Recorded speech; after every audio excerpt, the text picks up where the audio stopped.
10 ವರ್ಷದಿಂದನೇ ಈ ತರ ಬರೀ ಇದು ನೀರು ಹೋಗಿದ್ದು 25 ವರ್ಷ. ಈ ತೊಟ್ಟಿಂದ ಇದೇ ಮೊದಲು ಇಷ್ಟು ನೋಡ್ತಿರೋದು, ಇಷ್ಟು ಕಮ್ಮಿ ಆಗಿರೋದು. ಟೂರಿಸ್ಟ್ಗಳು ಬಂದ್ರೆ ಸರ್ ಬರಲಿ, ಎಲ್ಲಾ ಕಡೆ ಟೂರಿಸ್ಟ್ ಬರಲಿ, ಮತ್ತೆ ರೆಸಾರ್ಟ್ಗಳೆಲ್ಲರೂ ಬರಲಿ. ಬಟ್ ಬಂದ್ಮೇಲೆ ಬಾಟ್ಲೆ ಕುಡಿಬೋದು, ಊಟನೇ ಮಾಡ್ಬೋದು. ಬಟ್ ಬೇರೆ ಏನೇ ಮಾಡಿದ್ರು ಪ್ಲಾಸ್ಟಿಕ್ನ ಬಿಸಾಕ್ಬೇಡಿ. ನಮ್ಮೂರು, ನಮ್ಮ ಪರಿಸರನ ಯಾರು ಹಾಳು ಮಾಡಬಾರ್ದು.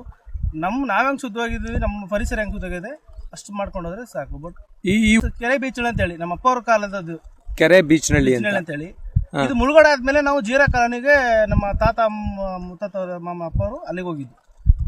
ಅಲ್ಲಿ ನಮ್ದು ಜೀರಾ ಕಾಲೋನಿ ಅಂತ ಇದು ಮಾಡಿದ್ದು. ಈಗ ಇದು ಆಗಲ ಕಾಲದಲ್ಲಿ ಏನು ಗೊತ್ತಿಲ್ಲ. ಬಟ್ ನಮ್ಮೂರ್ಲೆ ಬಸಪ್ಪನ ದೇವಸ್ಥಾನ ಇರೋದು.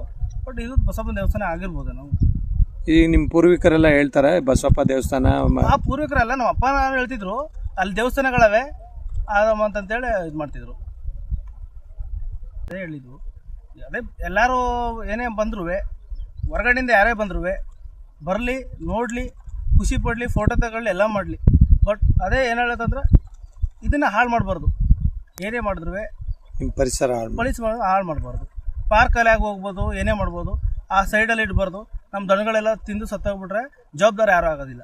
ಬಟ್ ಅದೇ ಹೇಳೋದು ಸರ್.